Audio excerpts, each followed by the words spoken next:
Hello everyone, आप सभी लोगों का स्वागत है टीचिंग परीक्षा के आज के इस वीडियो में, जिसके अंदर में फ्रेंड्स बीपीएससी टीआरई 4.0 की जो जीके जीएस की एक हमारी विशेष श्रृंखला चल रही है, उसको हम एक कदम और आगे बढ़ाएंगे। जितने भी लोग हमारे साथ में यहाँ पर में जुड़ चुके हैं, उन सभी लोगों का बहुत बहुत स्वागत है। सभी को आदाब, नमस्कार, सत श्री अकाल, ladies and gentleman, boys and girls, आप सभी का स्वागत है। और मैं आप लोगों को बता दूं फ्रेंड्स कि आज भी हम लोग बहुत सारे इंपॉर्टेंट क्वेश्चंस करने वाले हैं। उससे पहले मैं यहाँ पर मैं उन सभी लोगों का बहुत बहुत शुक्रिया करना चाहूंगा जिन्होंने फ्रेंड सेशन को जो है पहले ही सेशन को लाइक कर दिया है। और यहाँ पर मैं सेशन स्टार्ट होने से पहले क्वेश्चन आंसर्स कर रहे थे और एक हेल्दी एटमॉस्फेयर जो है वो क्रिएट कर रहे थे। तो बहुत बहुत शुक्रिया आप सभी लोगों का जिन्होंने भी लाइक कर दिया है, और जिन्होंने नहीं किया जल्दी जल्दी से फ्रेंड सेशन को लाइक कर देंगे। और जहां जहां पर मैं भी शेयर कर सकते हैं सेशन को, टेलीग्राम, फेसबुक, व्हाट्सएप, इंस्टाग्राम, जहां जहां शेयर कर सकते हो जल्दी जल्दी से शेयर कर देंगे। ठीक है, चलिए पहले क्वेश्चन की तरफ में आगे बढ़ते हैं फ्रेंड। देखिए, अब मैं आप लोगों को जो है क्वेश्चंस करवाता हूँ जो एग्जाम में पूछे गए आप लोगों के। अली वर्दी को किस वर्ष बिहार का उपराज्यपाल नियुक्त किया गया था? ठीक है, तो देखिए यहाँ पर मैं आप लोगों का बीपीएससी सीडीपीओ प्रीलिम्स 2018 का क्वेश्चन है यहाँ पर में। तो इन विच ईयर वाज अली वर्दी appointed the deputy governor of Bihar? ठीक है, तो ये एक प्रश्न है आप लोगों का जी। तो देखिए फ्रेंड्स, जो है बेसिकली अली वर्दी खान जो है ना, उनकी बात यहाँ पर में हो रही है। तो ये नवाब थे बंगाल के 1740 से लेकर 1746 तक। ठीक है, ये याद रखेंगे आप सभी लोग। और इनका जो आंसर आप लोगों का हो जाएगा कि कब इसको बिहार का उपराज्यपाल नियुक्त किया गया था। पहले ये नवाब बने बंगाल के, लेकिन उससे पहले जो है ये बिहार के उपराज्यपाल थे। ठीक है, 1733 के अंदर में बने और 1740 के अंदर में जो है ये बने थे आपके, ठीक है, राज्यपाल, गवर्नर बने थे बंगाल के, गवर्नर ऑफ, मतलब बेसिकली मुगल मुगल तरीके से नवाब बने थे। ठीक है, नवाब बने थे, नवाब ऑफ बंगाल, नवाब ऑफ बंगाल। ठीक है, बंगाल, ठीक है, बंगाल का नवाब बना था। ठीक है, चलिए नेक्स्ट क्वेश्चन की तरफ में हम लोग आगे बढ़ते हैं फ्रेंड्स। 1911 में जब किंग जॉर्ज पंचम को इंग्लैंड में ताज पहनाया गया था, उस अवसर का जश्न मनाने के लिए भारत में एक दरबार कहाँ आयोजित किया गया था? तो देखिए 1911 में किंग जॉर्ज पंचम को इंग्लैंड में ताज पहनाया गया था। ठीक है, तो उसी अवसर पर भारत के अंदर में कहाँ पर में उसका जश्न मनाने के लिए कहाँ पर में जो है दरबार आयोजित किया गया था? आप लोगों को पता है फ्रेंड्स कि दरबार जो है वो आयोजित किए गए थे दिल्ली के अंदर में, है ना? तो दिल्ली दरबार बोला जाता था आप लोगों का। तो दिल्ली दरबार जो है ये भराया गया था, ये भी याद रखना है आप सभी लोगों ने। ओके, तो दिल्ली दरबार भराया गया था 1911 के अंदर में, किंग जॉर्ज पंचम के 1911 में राजा बनने की खुशी में, और वो खुद भी आए थे इस दरबार के अंदर में। ठीक है, तो आंसर इसका ऑप्शन नंबर सी हो जाएगा। 1911 में दिल्ली दरबार जो है वो भराया गया था किंग जॉर्ज 5 जो थे उनके सम्मान में, और ये खुद भी आए थे दिसंबर 1911 के अंदर में भारत में। इन्हीं ने ही घोषणा की थी कि जो बंगाल का बंटवारा है वो रद्द किया जाता है, और इन्होंने ही घोषणा की थी कि जो राजधानी है, पहले कलकत्ता थी, अब उसको दिल्ली स्थानांतरित किया जाएगा। ठीक है, तो ये दो घोषणा इन्होंने ही की थी। इस समय में जो है वायसराय कौन थे, ये क्वेश्चन आप लोगों से पूछा जा सकता है। तो लॉर्ड हर्डिंग थे, लॉर्ड हर्डिंग। अब जितने भी बच्चे जिन्होंने पेड क्लास के अंदर में देखा है, मैंने उन लोगों को बताया भी है कि अगर लॉर्ड हर्डिंग 1 और लॉर्ड हर्डिंग 2 आ जाए आप लोगों से, ठीक है, वैसे तो ये लॉर्ड हर्डिंग थे, लेकिन लॉर्ड हर्डिंग 1 और लॉर्ड हर्डिंग 2 आ जाए, हर्डिंग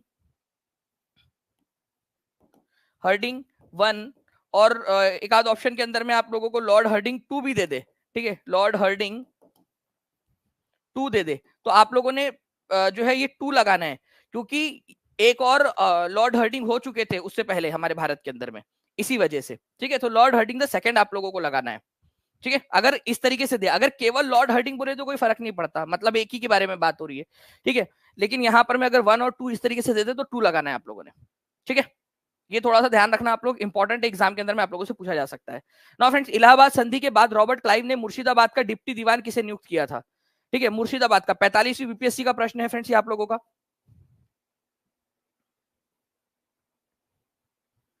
देखिए, इलाहाबाद संधि के बाद रॉबर्ट क्लाइव ने मुर्शिदाबाद का डिप्टी दीवान किसे नियुक्त किया था? हाई लेवल क्वेश्चन है फ्रेंड्स। ठीक है, मोहम्मद रजा खान, सिताब राय, राय दुर्लभ, सैयद गुलाम हुसैन। ठीक है, बताइए जल्दी से इसका आंसर क्या होगा आपका?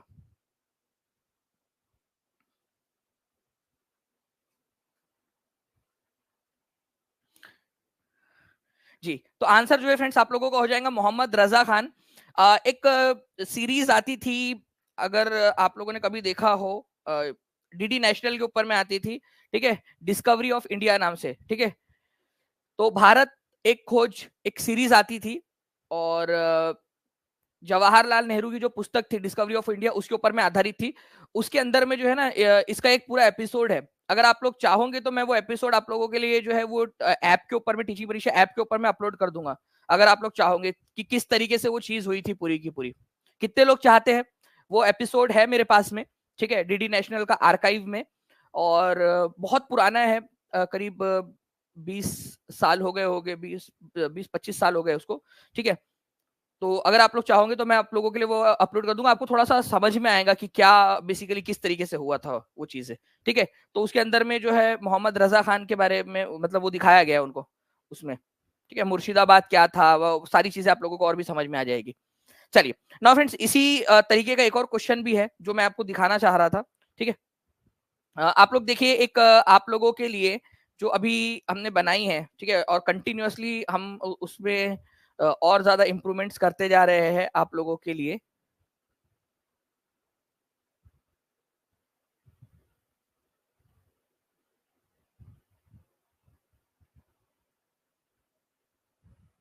Just a second.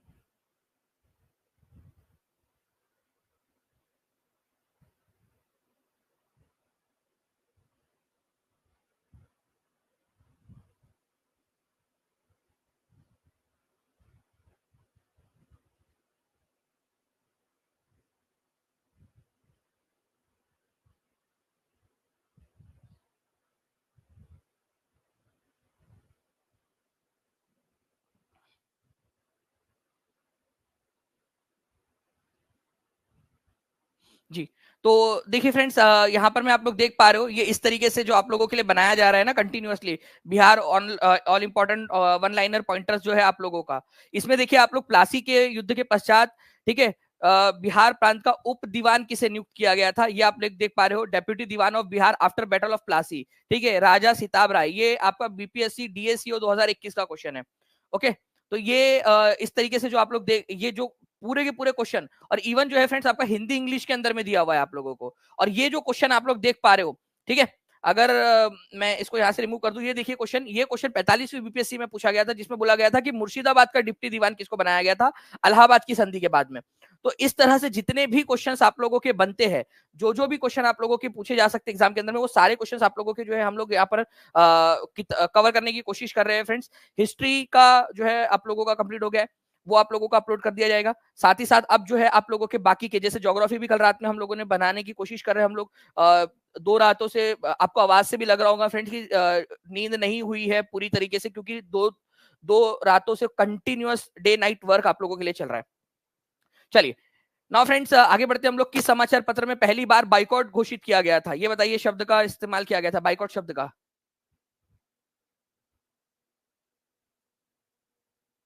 बताइए जल्दी से।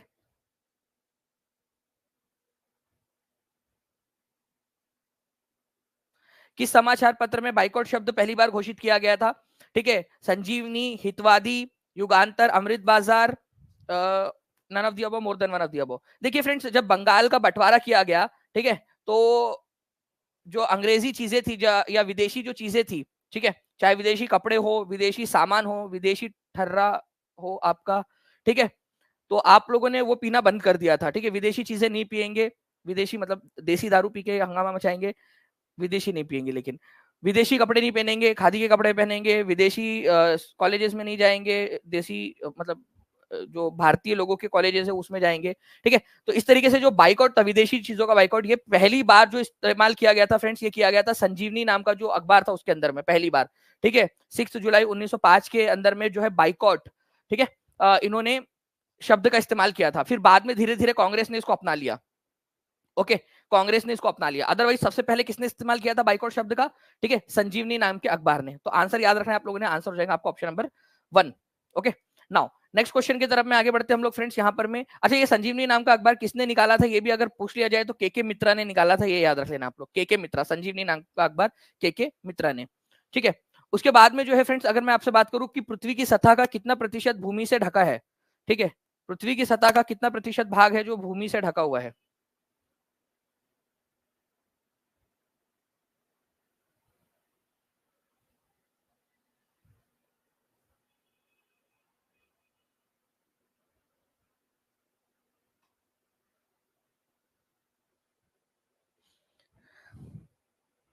ठीक है।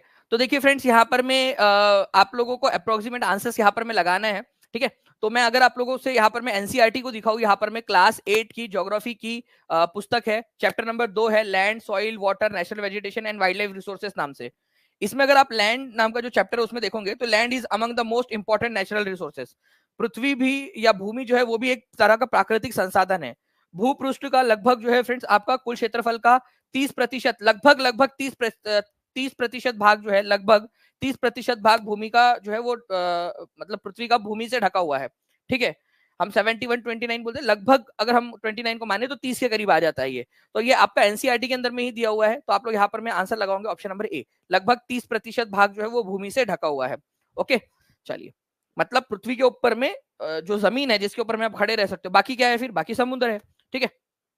इसके अलावा फ्रेंड्स आप लोगों का स्टूडेंट्स की हाई डिमांड और हाई रिक्वेस्ट के ऊपर में फ्रेंड्स, क्योंकि कई कई सारे बच्चे अभी भी कंटिन्यूअसली कॉल कर रहे हैं कि सर कल का लेक्चर अभी हमने देखा, अभी हमको मिला, तो क्या अभी भी आज मिल सकता है? तो फ्रेंड्स आपके लिए इसको एक्सटेंड किया जा रहा है आज के लिए केवल, ठीक है। क्योंकि कई सारे बच्चों ने कल नहीं देख पाए थे, ईद थी और वो बिजी थे, तो उन लोग नहीं कर पाए, तो आज उन लोगों के कॉल्स आ रहे हैं, तो उन लोगों के लिए जो है फ्रेंड्स आज हम स्पेशली एक्सटेंड कर रहे हैं इस ऑफर को, ठीक है। तो जो लोग करना चाहते हैं उनके लिए आज लास्ट डे है 51% ऑफ का।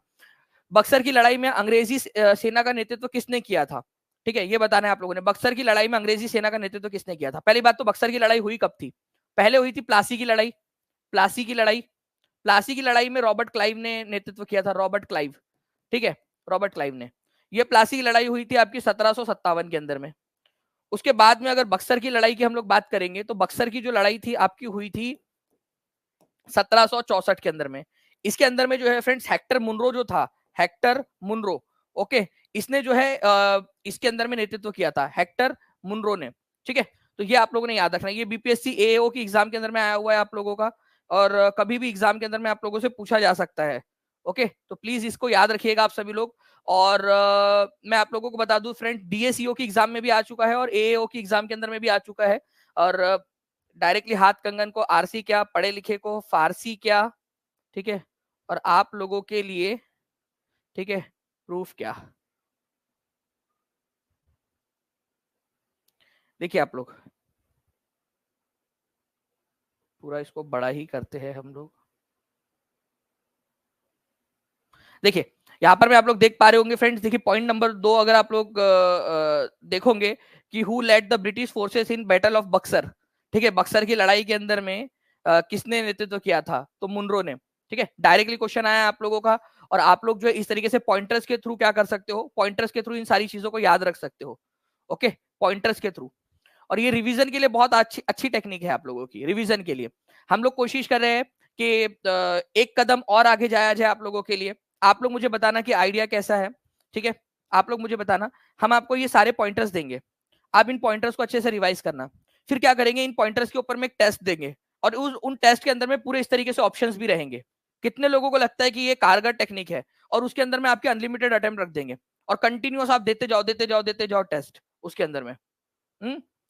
अगर आप लोगों को अच्छा लगे तो बताना। मुझे पता है कि 3-4 रातें और जागनी पड़ेगी, लेकिन आपके लिए कर लेंगे, ठीक है। अगर आप लोगों को चाहिए तो इस तरीके से भी किया जा सकता है कि आप इसको पूरा अच्छे से पढ़ो, बार बार पढ़ो, और फिर टेस्ट देते जाओ उसके अंदर में, इस सीरीज के अंदर में आप लोगों की जो वो सीरीज थी। तो हेक्टर मुनरो जो थे फ्रेंड्स, उन्होंने बक्सर के युद्ध के अंदर में अंग्रेजों का नेतृत्व किया था, ये याद रखना है। मैडम कामा द्वारा स्टुटगार्ट में फहराया गया तिरंगा ब्रिटिश भारत में किसके द्वारा तस्करी करके लाया गया था? एक्चुअली देखिए, एक क्वेश्चन हमने देखा था, मैडम कामा जो थी उन्होंने क्या किया था, पहली बार विदेश के अंदर में झंडा फहराया था स्टुटगार्ट जर्मनी के अंदर में, ठीक है। वो झंडे को किसने तस्करी करके, मतलब चुरा के जो है वो भारत में लेकर आ गए थे कि भाई ये तो हमारा जो है निशानी है। तो देखिए आपको पता होना चाहिए फ्रेंड्स कि 1907 में 22 अगस्त 1907 के अंदर में विदेशी जमीन के ऊपर में पहली बार मैडम भिकाजी कामा जो थी उन्होंने झंडा फहराया था स्टुटगार्ट जर्मनी के अंदर में। ओके, तो स्टुटगार्ट जर्मनी के अंदर में उन्होंने झंडा फहराया था मैडम भिकाजी कामा। वो झंडा जो है फ्रेंड्स किसने वापस लेकर आ गया था, स्मगलिंग करके या तस्करी करके या चुरा के वहां से छुड़वा के ला लिया था। तो इंदुलाल याग्निक थे वो जिन्होंने इसको वापस ला लिया था झंडा। वो झंडा झंडा कौन सा है? तो ये देखिए, ये वो झंडा है, ठीक है। ये झंडा जिसमें वंदे मातरम लिखा हुआ था, और उन्होंने भारत लेकर आ गए थे इंदुलाल याग्निक ने, ठीक है, ये याद रखना है आप लोगों ने। और ये अभी भी रखा हुआ है, मराठा एंड केसरी लाइब्रेरी जो है पुणे के अंदर में, ठीक है, वहां पर में अभी भी रखा हुआ है ये। Okay, Maratha and Kesari library है पुणे के अंदर में, वो अभी भी ये झंडा रखा हुआ है, इंदुलाल याग्निक ने चुरा के ला लिया था। अगर आपको देखना है तो आप लोग जा सकते हो उसको, ठीक है। Maratha and Kesari library in Pune. तो मैडम भिकाजी कामा, इंदुलाल याग्निक जो थे उन्होंने लिख रहा था इसको, ये याद रखेंगे आप सभी लोग। मैडम भिकाजी कामा को क्या कहा जाता है, ठीक है, मदर ऑफ इंडियन रिवॉल्यूशन, ठीक है, भारतीय क्रांति की जननी कहा जाता है इनको, ठीक है, मदर ऑफ इंडियन रिवॉल्यूशन, ठीक है, भारतीय क्रांति की जननी कहा जाता है उनको, ये याद रखना है आप लोगों ने, भारतीय क्रांति की जननी। नेक्स्ट क्वेश्चन की तरफ में आगे बढ़ते हैं फ्रेंड्स। निम्नलिखित में से कौन सी प्राथमिक गतिविधि है, इनमें से कौन सी वाली प्राथमिक गतिविधि है ये भी बता दीजिए। एनसीईआरटी बेस्ड क्वेश्चन है आप लोगों का, डायरेक्टली क्वेश्चन की तरफ में देखेंगे हम लोग।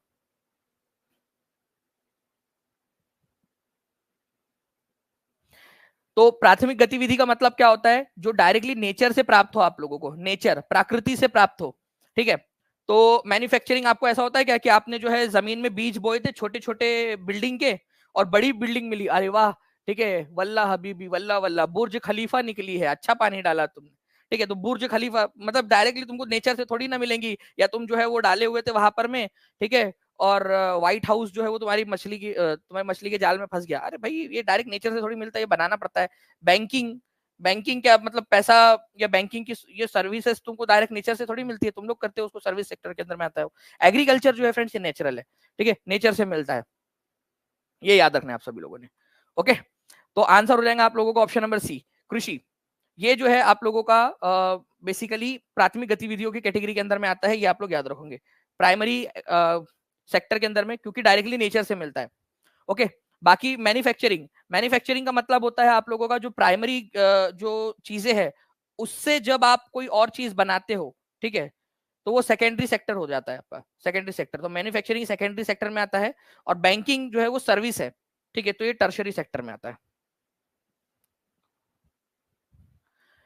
कोर्स के अंदर वन लाइनर कहाँ मिलेगा, देखिए आपको ना वो जो है आपको जाना पड़ेगा यहाँ पर में, जो आपके कोर्सेस है वहां पर में है माय कोर्सेस करके एक फोल्डर आपको दिखेगा, उसके अंदर में जितने भी लोग हैं उन लोगों को वहां पर में दिखेगा माय कोर्सेस के अंदर में। अगर नहीं दिख रहा होगा तो थोड़ा सा वेट करना, क्योंकि धीरे धीरे धीरे वो रोल आउट हो रहा है, इतने सारे बच्चे हैं, ठीक है, तो धीरे धीरे धीरे धीरे सबके तरफ में, आज शाम तक वेट करना, सबके तरफ में दिखने लग जाएगा आज शाम तक तो। ओके, तो एग्रीकल्चर जो है फ्रेंड्स ये प्राइमरी एक्टिविटी है। अच्छा, भारत की पॉपुलेशन का कितने प्रतिशत अभी भी जो है वो इसके ऊपर में डिपेंडेंट है, ठीक है, बता सकते हो आप लोग, भारत की पॉपुलेशन का कितने प्रतिशत जो है अभी भी है। चलिए, what is the primary focus of chapter 3 in the class 8 agriculture syllabus. मतलब देखिए इसको बोला मैंने क्वेश्चन बना, तो भाई जो है वो तो प्राइमरी चैप्टर मतलब वो पूछ रहा है कि चैप्टर नंबर 3 क्लास 8 का किस पे डिपेंडेंट है। अरे छुटकू भाई, इतना भी खतरनाक क्वेश्चन नहीं बनाना था, वो किसको याद, उनको याद थोड़ी ना रहेगा वो, ठीक है, एग्रीकल्चर पर बेस्ड है, ठीक है, मान लिया, ठीक है, एक और क्वेश्चन बनाओ।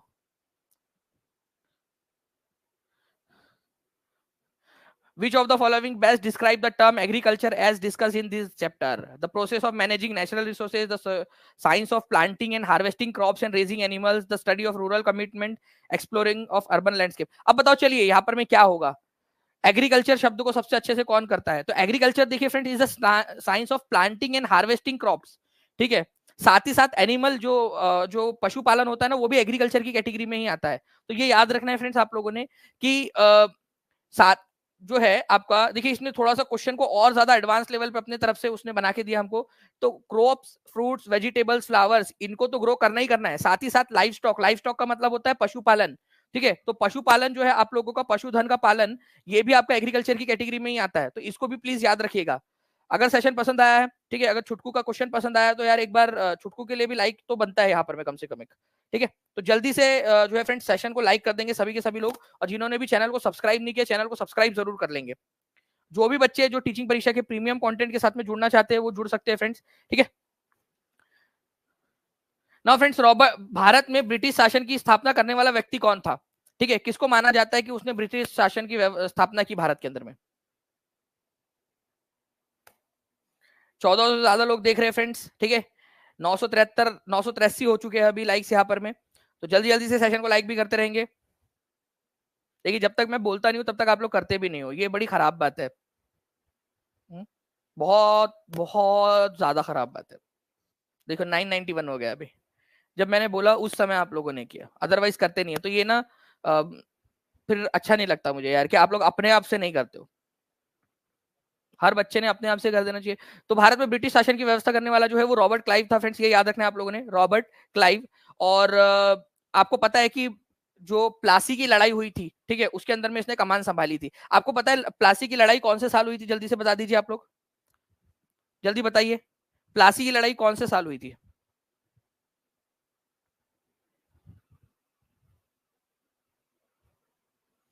ठीक है, ये आप लोगों का बीपीएससी ए ही आपको दिख रहा है यहाँ पर में पेपर 3 के इसमें पूछा था आप लोगों का। ठीक है, बीपीएससी ए की एग्जाम के अंदर में मैं आप लोगों को जो है ना फ्रेंड्स ये दिखा देता हूँ कि ये क्वेश्चन कहाँ से उठाया गया था। ठीक है, मैं ये क्वेश्चन आप लोगों को दिखा देता हूँ कि ये क्वेश्चन उठाया कहाँ से गया था।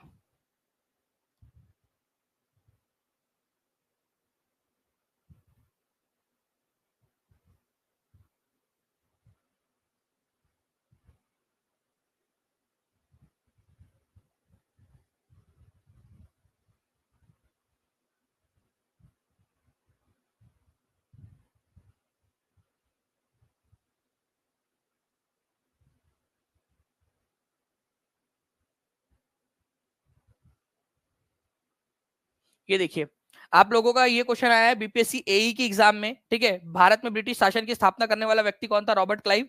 और आप लोग यहाँ पर में देख सकते हो फ्रेंड्स कि भारत में ब्रिटिश साम्राज्य की स्थापना किसने की थी। ये क्वेश्चन आप लोगों का 66वीं बीपीएससी री एग्जाम 2020 के अंदर में ऑलरेडी आ चुका है। ठीक है, तो आप लोग खुद देख लीजिए कि ये क्वेश्चन ऑलरेडी आ चुका है आप लोगों का। तो इस तरीके से जब आप लोग जो है फ्रेंड्स रिवीजन करके जाओगे इन बुक्स में से, ठीक है, और इन पीडीएफ में से, तो आप लोगों के लिए ज्यादा बेहतर रहेगा, आप लोग ज्यादा अच्छे से और ज्यादा अच्छे से जो है अपनी पढ़ाई कर पाओगे। तो जो भी बच्चा स्टार्ट करना चाहता है वो स्टार्ट कर सकता है फ्रेंड्स। ठीक है, चलिए बाकी आगे बढ़ते हम लोग यहाँ पर में हमारे जो है क्वेश्चंस की तरफ में। तो इसका आंसर हो जाएगा option number A, Robert Clive, ये याद रखना है आप सभी लोगों ने। नेक्स्ट जो है फ्रेंड्स, अगर हम लोग बात करें हमारी स्मॉल इज ब्यूटीफुल, किसने पुस्तक लिखी थी? पुस्तक लिखने वाले अर्थशास्त्री का नाम क्या है? Small is beautiful.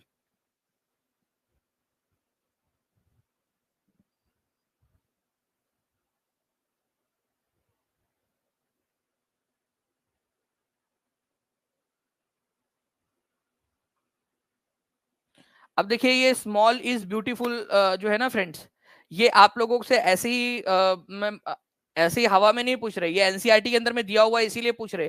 Small is beautiful नामक जो पुस्तक है फ्रेंड्स, ठीक है, ये एक पुस्तक थी आप लोगों की जिसका उल्लेख आपको एनसीईआरटी के अंदर में भी मिलता है। तो मैं डायरेक्टली आप लोगों को एनसीईआरटी का भी दिखा देता हूँ यहाँ पर मैं। ठीक है,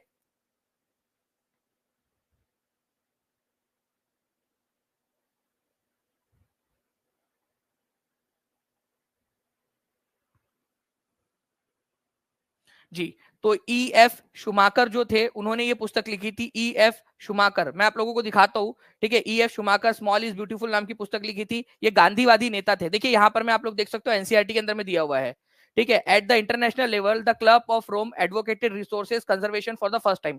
पहली बार रिसोर्स कंजर्वेशन की बात कहां पर में हुई थी?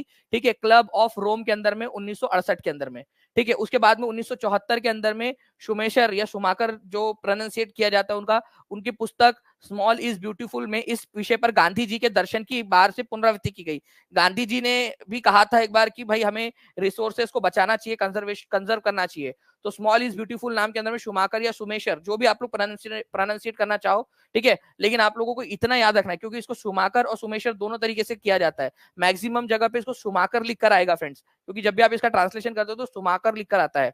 ठीक है, अच्छा एक और चीज आपको बताता हूँ कि एनसीए जो एग्जाम्स होती है उसके अंदर में अगर हिंदी और इंग्लिश के अंदर में, ठीक है, कभी भी अगर डिस्क्रिपेंसी आती है और एग्जामिनर अगर उस एग्जाम उस क्वेश्चन को कैंसिल नहीं करना चाहता तो इंग्लिश वाला जो वर्जन होता है उसको प्राथमिकता दी जाती है। कई बार ऐसा होता है कि हिंदी इंग्लिश में आया तो वो लोग कैंसिल कर देते हैं उस क्वेश्चन को, लेकिन अगर उनका मन ना हो कैंसिल करने का उस क्वेश्चन को तो इंग्लिश वाले को प्राथमिकता दी जाती है, ये भी याद रख लेना आप लोग। उसके बाद में जो है फ्रेंड्स एक और चीज है, आप लोगों को मैं बहुत ही इंपॉर्टेंट वाली चीज बताता हूँ कि सबसे पहले ये क्वेश्चन बहुत बार आ चुका है, सस्टेनेबल डेवलपमेंट ये कंसेप्ट जो है वो कहां पर में आया था? तो ब्रूनलैंड कमीशन रिपोर्ट के अंदर में आया था। ये क्वेश्चन को ना एक काम करो कि सस्टेनेबल डेवलपमेंट का कंसेप्ट जो है वो सबसे पहले कहां पर में आया था, ठीक है, तो ये ब्रूनलैंड कमीशन रिपोर्ट के अंदर में आया था 1987 के अंदर में। एक काम करो, इसको पेपर पे लिखो, ठीक है, उसकी 10-12 जेरोक्स निकालो, रोज पानी में डुबा के रखना, सुबह वो पानी पी जाना, इतना ज्यादा इंपॉर्टेंट है आप लोगों का, ठीक है, कि ब्रूनलैंड जो कमीशन रिपोर्ट है उसके अंदर में सस्टेनेबल डेवलपमेंट, ठीक है, तो यहाँ पर में सस्टेनेबल डेवलपमेंट, सतत पोषणीय विकास की बात सबसे पहले आप लोगों की कहां पर में आई थी, तो ब्रूनलैंड आयोग रिपोर्ट 1987 के अंदर में आई थी, ये याद रखेंगे आप सभी लोग, ठीक है, 1987 के अंदर में।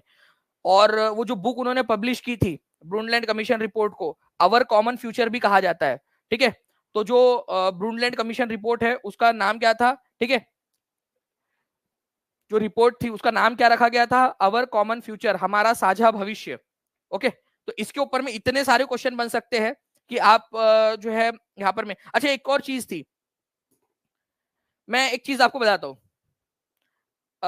आपको पता है हमारी नॉलेज कैप्सूल चल रही है, अब मेरे को एक और टॉपिक मिल गया नॉलेज कैप्सूल के लिए आप लोगों के लिए। वैसे मैं आप लोगों को जो है फ्रेंड्स मॉन्ट्रियल प्रोटोकॉल, ठीक है, वियना कन्वेंशन, मॉन्ट्रियल प्रोटोकॉल और क्योटो प्रोटोकॉल आज करवाने वाला हूँ, ठीक है, नॉलेज कैप्सूल में। आपको पता है ना, छोटे छोटे आप लोगों को मैं टॉपिक्स दे रहा हूँ, ठीक है, तो मॉन्ट्रियल, यहाँ पर में Montreal Vienna, Montreal Cartagena protocol, ठीक है, और क्योटो प्रोटोकॉल आज आपको पढ़ाने वाला था, छोटे छोटे जो आप लोग भूल जाते हो, और मैं आप गारंटी दे रहा हूँ कि आज आपको याद करवा के रहूंगा मैं, जैसे मैंने आप लोगों को आई टुक, इन टुक और आई टफ करवा दिया याद, वैसे ही आज मैं ये करवाऊंगा आप लोगों को, ठीक है। उसी के साथ में मुझे लगता है कि एक बार मेरे को ये भी करवा देना चाहिए आप लोगों को ब्रूनलैंड कमीशन रिपोर्ट, क्योंकि इसके ऊपर में क्वेश्चन आता है, और मैं आपको गारंटी दे रहा हूँ फ्रेंड्स कि जब आएगा ना तो सिर्फ आप लोग इसका आंसर कर पाओगे, क्योंकि मैक्सिमम लोग इसको इसको उनको पता ही नहीं होता है ब्रूनलैंड कमीशन रिपोर्ट क्या है, और इसमें सस्टेनेबल डेवलपमेंट की बात हुई थी, क्या क्या क्वेश्चन बन सकता है इसमें, हर एक क्वेश्चन जो बन सकता है ब्रूनलैंड कमीशन रिपोर्ट के ऊपर में वो आप लोगों को करवा दूंगा मैं, ठीक है।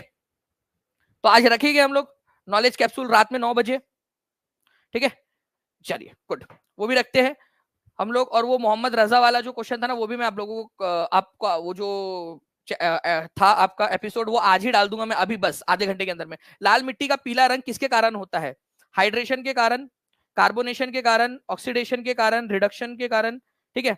तो लाल मिट्टी का पीला रंग किस वजह से होता है, लाल मिट्टी जो है उसमें हल्का सा पीला रंग भी दिखाई देता है, और ये क्वेश्चन भी एनसीईआरटी बेस्ड है आप लोगों का। तो रेड सॉइल जो है फ्रेंड्स आप लोगों का एक इग्नियस रॉक से बनती है, ठीक है, जहां पर में कम पानी गिरता है ना, ठीक है, ईस्टर्न और साउथ ईस्टर्न जो पार्ट है दक्कन का पठार का, मतलब कि ये इधर वाला जो हिस्सा है उधर में, ठीक है, ईस्टर्न और साउथ ईस्टर्न जो पार्ट है वहां पर में ये लाल मिट्टी आप लोगों को देखने के लिए मिलती है। लाल मिट्टी जो है वो रेडिश कलर की होती है आयरन की वजह से, लेकिन कभी कभी ये येलो भी दिखती है, ठीक है, जब इसमें पानी मिल जाता है, ठीक है। तो लाल कलर की मिट्टी जो है वो पीले कलर की हो जाती है, ठीक है, लाल कलर की मिट्टी थोड़ी सी पीले कलर की दिखती है, हाइड्रेशन जल योजन की वजह से, अगर थोड़ा पानी उस पर पड़ जाए तो लाल कलर के बदले में हल्का हल्का सा पीले कलर की भी दिखने लगती है। देखिए यहाँ पर में ये जो लाल मिट्टी आपकी दक्कन के पठार के ईस्टर्न या साउथ ईस्टर्न पार्ट में मिलती है आपको, दक्षिण पूर्वी या दक्षिण पूर्वी पार्ट के अंदर में, ठीक है। सॉइल जो है वैसे तो लाल कलर की होती है क्योंकि उसमें आयरन की मात्रा ज्यादा होती है, लेकिन कई बार होता है कि वो येलो कलर की भी दिखने लगती है क्योंकि हाइड्रेटेड हो जाती है वो, मतलब उसके अंदर में जो है आपका जल योजन हो जाता है। जल योजन का मतलब होता है थोड़ा पानी पड़ जाता है, तो जैसे ही पानी पड़ेगा वो मिट्टी आप लोगों की जो है क्या हो जाती है, लाल कलर की जगह पे पीले कलर की दिखने लगती है। तो इसको याद रखना है आप लोगों ने। चलिए नाउ फ्रेंड्स, एक और घोषणा मैं आप लोगों के लिए यहाँ पर मैं कर दूं कि आप लोगों का, ठीक है, एक पूरी की पूरी जो है वो टेस्ट में लेने वाला हूं आप लोगों के लिए, ठीक है। परसों के दिन 19 तारीख को आप लोगों की एक लाइव ओनली मेगा टेस्ट है, जिसका टेस्ट आप लोगों का पहले आप लोगों की क्लास होंगी और उसके तुरंत बाद जो है आप लोगों की ऐप के ऊपर में टेस्ट होंगी, ठीक है। तो एक तो सभी बच्चे जिन्होंने भी फॉर्म फिल नहीं किया है वो नीचे में फॉर्म फिल कर देंगे, और उसके बाद में, ठीक है, उसके बाद में जो है फ्रेंड्स मैं आप लोगों की परसों के दिन लाइव पोल के साथ में जो है हम लोग यहाँ पर में क्लास लेंगे, ओके। 60 क्वेश्चन की लगातार पूरी कंप्लीट क्लास, और उसका सिलेबस क्या होगा, जो अभी मैंने इस सीरीज के अंदर में क्वेश्चन कराया है इसकी प्लीज प्लेलिस्ट प्रोवाइड करवा दी जाए कमेंट के अंदर में, टेलीग्राम के ऊपर में, हर जगह पे टीम प्लीज मैं रिक्वेस्ट करूंगा, ठीक है, बच्चों तक पहुंचा दी जाए। तो प्रोजेक्ट टाइगर जो है फ्रेंड स्टार्ट किया गया था आप लोगों का कब, ठीक है, प्रोजेक्ट टाइगर 1992 में, 1979 के अंदर में, 1982 में, 1973 में, none of the above, Project Tiger, ठीक है। तो प्रोजेक्ट टाइगर ये भी एनसीईआरटी में दिया, वैसे आप लोगों को पता भी होना चाहिए फ्रेंड्स इसके बारे में। प्रोजेक्ट टाइगर जो है आप लोगों का स्टार्ट हुआ था 1973 के अंदर में, ठीक है, टाइगर्स को कंजर्व करने के लिए, ओके। तो काफी सारे जगह है जहां पर में टाइगर रिजर्व बनाए गए हैं, जैसे कि कॉर्बेट नेशनल पार्क उत्तराखंड के अंदर में, ठीक है, उसके बाद में सुंदरबन नेशनल पार्क है, वहां पर में भी टाइगर रिजर्व है आप लोगों का। बांधवगढ़ नेशनल पार्क है आपका मध्य प्रदेश के अंदर में। मानस टाइगर रिजर्व है असम के अंदर में। पेरियार टाइगर रिजर्व है केरल के अंदर में।